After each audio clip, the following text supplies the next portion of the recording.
Been stuck in lockdown for weeks with nothing to do but game. As always, here at MegaDev, we've got you covered with the May Video Roundup. Strap yourself in, get ready, cause here we go.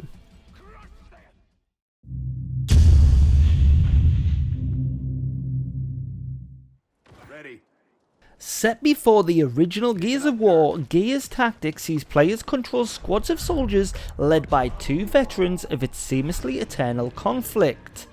Together they seek to eliminate a troublesome general of the Locust Horde, a race of brawny subterranean monsters who have taken over the Earth. Indeed, Gears Tactics has lost a little of the series' perennially high production values in the switch from shooter to strategy, boasting stunning visuals and slick animations alongside an incredibly intuitive interface. Also, like earlier games, it is ferociously violent, with your soldiers frequently bursting and dismembering the Locust with bombs, bayonets and chainsaws. Gears Tactics is a strategy game designed to feel like an action game, and this philosophy goes beyond the sharp visuals and the viscera dispersion rate. Any given mission sees your squad pitted against a much larger number of locusts, with each side taking turns to move their units between cover and eliminate as many of the opposing force as possible. The MTU really works wonders with Gears Tactics, offering you 12 available cheats. My personal favourites are cheats that affect the AI, giving them only one action point, which means only one turn, or you can even lower the health. But if you want other things, it also has them. Things like God mode and no ability cooldown and infinite ammo. You can always select a character's up levels or give them XP or skill points also. Refill the health or action points, or even give yourself infinite action points to make the game a walkthrough and just follow that story. However you want to play Gears Tactics, the MTU definitely has you sorted. Keep it up. Video games get sequels all the time, but they rarely get sequels more than 2 decades after the original trilogy concluded, and it's even rarer when that sequel is as faithful as Streets of Rage 4. The just launched beat 'em up comes 26 years after Streets of Rage 3 graced the Sega Genesis, and in many ways the experience is exactly the same.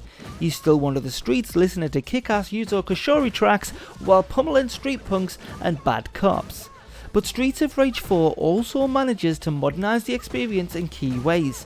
Through both its design and visuals to make it feel unmistakably modern, this is still authentic Streets of Rage, but in a way that works for 2020. The core gameplay is identical to past games. Streets of Rage 4 is a 2D side-scrolling beat 'em up where your main job is to continue moving to the right while punching everything that gets in your way. It's simple yet extremely satisfying. You can knock out bad guys and steal their weapons like pipes and knives, and break mailboxes to get health-filling apples and roast turkeys. Each character has basic attacks along with 2 kinds of special moves, one that drains your health and another, more powerful blow that requires relatively rare stars that you pick up along the way. And if you want to use the MTU to kick some ass, you've got 9 available cheats for you. Things like adding stars or infinite special moves, adding to your score or life, or you can even give yourself God mode or turn the AI on easy kills. Or if you're one of the hardcore players and one of those Streets of Rage veterans, turn on your hardcore options and giving yourself only 1 life, or resetting your score back to 0. However you want to play Streets of Rage 4, if you're going to play any game on this list, this one is it. Halfway up a mountain with no signs of civilization through your windows, threading your way through the trees as stones dangerously scrape the bottom of your vehicle. There are times where SnowRunner reminds me of driving through a Welsh field in my old beaten up Fiat 100. This game that forges the general sense of what makes a video game by presenting you with realism rather than embellishing it, Saber Interactive have presented it as is, and in doing so may have just given us one of the most transcendental driving experience of this year. So you start the game off with a plucky Chevy pickup truck and set out on the road.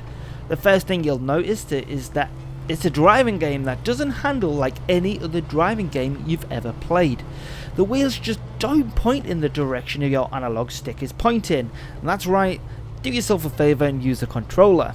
You sort of have to nudge them back and forward, because if you simply hold left or right, you'll careen off the road and into a ravine or a mud pit from which you'll never ever escape.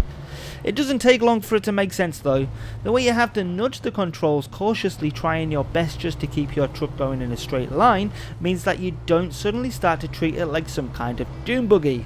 You'll feather the accelerator, going at a slow and steady pace for much of the game, because the only thing you're really aiming for is to keep going and eventually get to where you are headed. The MTU, as always, has got you totally covered with SnowRunner. All 6 cheats are yours to use if you're on the gold membership. Things like infinite fuel, no damage, add an XP on money, and if you're one of the hardcore players, you can also reset your money to 0. Any way you want to play SnowRunner, the MTU really handles it all. Now let me start here. I personally don't agree with drug use, and I also have a very strong opinion of those people that peddle the stuff to make a profit at the expense and misery of others. That being said though, Drug Dealer Simulator is a game, and in games, I can be anybody I want. Okay, so the premise of the game really is in the title. Your aim is to start as a low-level drug dealer pusher, building your empire up while still under the watchful eye of the cartel. Your drug supply comes exclusively from one source, and it is your responsibility to find clients to sell it to. As the game progresses, you must expand by tagging relevant areas and tempting people with free samples. You control the price of your product per gram, and you also have the option to sell pure gear or use your drug lab to mix in whatever household item you can get your hands on. I wouldn't recommend cutting too much. In a game where reputation is everything, you must balance profit and drug purity very carefully. No one wants to deal with a guy who sells rubbish. Alongside the selling, communication is important, as this is the most definite illegal activity. A specialist network is required. ShadyCom allows you to safely talk to your supplier and take orders. It literally forms the backbone of this game. If you need a helping hand from the MTU to be the best drug dealer you can be, why not use the 12 cheats available to you? Things like adding inventory slots, adding XP, even infinite stamina, and my personal favourite, resetting your risk factor. As always, the MTU has got hardcore options, things like setting your high risk factor if if you feel guilty and turn to good and you just want to get caught. Lumberjack Dynasty opens with the cinematic of a rugged young man who looks stereotypical of a lumberjack. He is riding the bus to the country. He plans to help his auntie and uncle while reliving his youth in his favourite lumberyard. On meeting your auntie, you instantly get chucked into the action in the form of a tutorial, and this explains the use of the inventory, how to use tools and drive vehicles.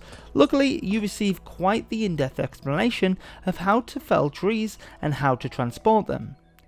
You'd expect this to be the backbone of the gameplay as the title suggests. Well, you'd be wrong. Oddly enough, Lumberjack's Dynasty has rather a loose storyline and quest function. Like with Harvest Moon and Stardew Valley, this game is all about building up your own empire, whilst ensuring that the local community is supported. You are asked to clear land, repair buildings, and a number of other tasks. Strangely, the people of this town are broke, so most of the jobs are paid for in kind. An old tractor, trailer, and other equipment are used as payment to help you get on your way and also give you the tools you need to build this empire. If you need a little bit of a cheaty way to build your empire, however, why not use the MTU, which has 14 available cheats? Things like adding money, social points, giving yourself never hunger or never tired, even infinite items. And if you want to be one of them hardcore Lumberjack Dynasty empire building peoples, you can also use the hardcore cheats as well, making yourself extremely tired or hungry, or resetting your social score and money to 0. That's it from us at MegaDev. Hope you guys have enjoyed the list of 5 games, and I hope that you're ready to just get your game on, dig right in, and start playing the way that you should, the way that you want. As always, let us know what you think of these roundups by leaving a comment in the section below, and also don't forget to smash that like button and subscribe if you're new. I've been Paul, and I will catch you next month.